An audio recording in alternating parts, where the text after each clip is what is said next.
Hello everyone, magandang oras sa ating lahat. Welcome to my videos. Maraming salamat sa panonood at lalo na sa mga nag-subscribe. Thank you guys.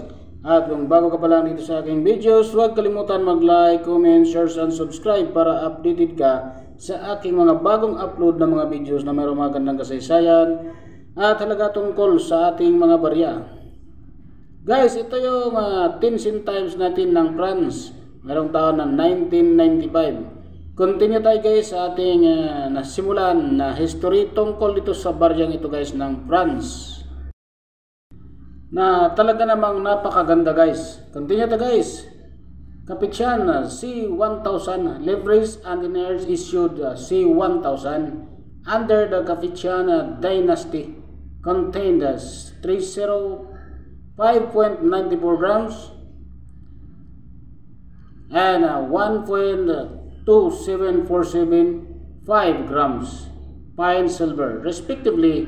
The Prince mark of 8 ounce was a unit of weight equal to 244.752 grams and equal in weight to 192 deniers or 16 souls of this period. In subsequent century, the French kings would struggle to implement fixed standards for the livery over a decentralized realm of Frankish feudal or Frankish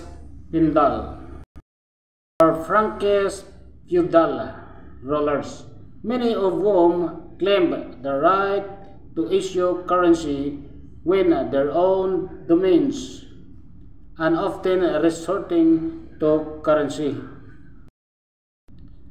Divestment in moments of stringency, while monetary values as proclaimed by French kings would eventually be identified as the libre parisis.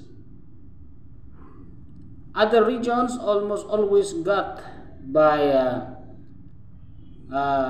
which of lower standard. One such as currency by livre tournois would eventually become the preferred accounting system under a more centralized French kingdom.